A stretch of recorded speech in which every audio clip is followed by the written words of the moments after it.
Timnas Indonesia lolos ke babak perempat final Piala Asia 17 dengan meyakinkan setelah menyapu bersih 3 pertandingan dengan kemenangan. Bahkan, tim Garuda Muda hanya kebobolan 1 gol lewat penalti saat menghadapi Yaman usia 17. Bertemu dengan Korea Utara di babak 8 besar, sayangnya Timnas Indonesia justru tak mampu berbuat banyak. Bermain di King Abdullah Sport City Stadium Jeddah, Senin 14 April 2025 malam, pelatih Nova Arianto menurunkan formasi 3-4-3 dengan Evandra Florasta, Muhammad Zahabi Goli hingga Fadli Alberto Hengga sebagai starter. Hasilnya, duel sengit pun langsung tersaji di awal laga. Di luar dugaan, Korea Utara langsung unggul cepat pada menit ke-7. Choi Song-hun yang membawa Korea Utara U17 membuka keunggulan usai menyambut sepak pojok dari Pak Hwang-song. Tertinggal 1-0, skuad Garuda Asia tak tinggal diam. Mereka berusaha membangun serangan balik. Mirza Fijatullah sempat mendapatkan peluang emas, tetapi pergerakannya dihentikan oleh pemain Korea Utara U17. Alih-alih mengejar ketertinggalannya, Timnas Indonesia U17 justru kebobolan lagi lewat aksi dari Kim Yoo-jin. Gol berawal dari umpan lambung yang disambut oleh Kim Tae-guk yang kemudian mengopernya kepada Kim Yoo-jin. Bola pun langsung ditendang keras oleh Kim Yoo-jin dan gagal dihalau oleh Dava Al-Ghasemi. Skor 2-0 untuk Korea Utara pun tak berubah hingga akhir babak pertama. Memasuki babak kedua, Korea Utara U17 yang telah unggul 2-0 tampak belum puas dengan keunggulan mereka. Korea Utara tetap mempertahankan intensitas permainan dengan menerapkan tekanan tinggi terhadap pertahanan Timnas Indonesia U17. Tekanan tersebut pun langsung membuahkan hasil. Hanya 3 menit setelah babak kedua dimulai, gawang Indonesia kembali bergetar. Ri Kyong-bong menjadi aktor di balik gol ketiga Korea Utara U17, memaksa kiper Dava Al-Ghasemi kembali memungut bola dari dalam gawangnya. Keunggulan Korea Utara semakin melebar dalam waktu singkat. Pada menit ke-60, mereka mendapatkan hadiah penalti setelah Iputu Panji Apriawan melakukan handsball di dalam kotak penalti. Kim Tae-guk yang menjadi eksekutor menjalankan tugasnya dengan baik dan menambah keunggulan menjadi 4-0. Tak berselang lama, hanya 1 menit kemudian, serangan balik cepat Korea Utara kembali membuat pertahanan Indonesia kewalahan. Kali ini, giliran Ri Kang-rim yang mencetak gol memperbesar keunggulan menjadi 5-0. Meski sudah unggul jauh, Korea Utara tak menunjukkan tanda-tanda mengendur. Mereka terus menyerang dan akhirnya mencetak gol ke-6 pada menit ke-77 melalui aksi dari Park Ju-won. Hingga peluit akhir dibunyikan, tak satu pun gol yang mampu mereka ciptakan.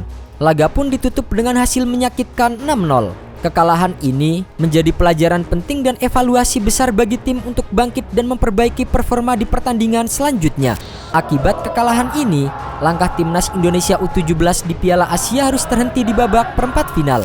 Jika menilik statistik pertandingan, performa Timnas Indonesia U17 di laga perempat final melawan Korea Utara U17 memang menunjukkan banyak kekurangan. Sepanjang 90 menit, kiper Korea Utara Jong Hyun-ju praktis tidak berkeringat karena hanya menghadapi 3 tembakan dari Indonesia dan hanya 1 di antaranya yang mengarah tepat ke gawang.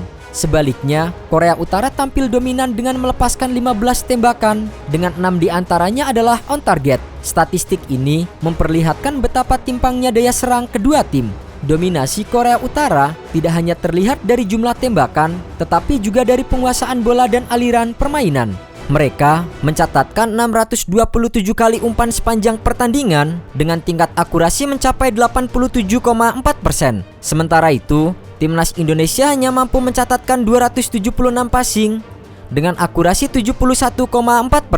Beberapa faktor utama menjadi penyebab kekalahan telak Timnas Indonesia U17 dalam pertandingan ini. Pertama, Korea Utara tampil dengan disiplin taktik yang sangat baik. Mereka mampu menutup ruang gerak pemain Indonesia dan dengan sigap melakukan transisi dari bertahan ke menyerang secara cepat dan terorganisir. Kedua, efektivitas dalam memanfaatkan bola mati menjadi keunggulan tersendiri bagi Korea Utara. Tercatat, 3 dari 6 gol mereka tercipta melalui skema sepak pojok. Hal itu menunjukkan lemahnya antisipasi Indonesia dalam menjaga lawan dalam situasi set piece. Ketiga, mental para pemain Garuda Muda terlihat terganggu usai kebobolan cepat di awal laga. Untuk pertama kalinya di turnamen ini, Indonesia tertinggal lebih dulu dan hal tersebut tampaknya mempengaruhi fokus serta kepercayaan diri para pemain muda. Terakhir, keunggulan fisik dan pengalaman bermain di level internasional yang dimiliki para pemain Korea Utara juga menjadi pembeda. Mereka tampil lebih matang dalam duel-duel fisik dan situasi kritis membuat Indonesia kesulitan untuk mengimbangi intensitas permainan lawan. Meski harus mengakhiri langkah di perempat final dengan kekalahan menyakitkan 0-6, perjuangan timnas Indonesia U17 patut untuk diapresiasi. Mereka telah menampilkan semangat juang yang luar biasa sejak fase grup dan membawa harapan besar bagi masa depan sepak bola Indonesia. Kekalahan ini bukan akhir dari segalanya, melainkan menjadi pelajaran berharga untuk terus berbenah, belajar dan kembali lebih kuat di masa depan. Untuk Garuda Muda, satu kata yang pantas diucapkan, terima kasih telah berjuang. Berikutnya, timnas Indonesia U17 akan menghadapi turnamen yang lebih bergengsi, yaitu Piala Dunia U17 2025 yang akan digelar di negara Qatar.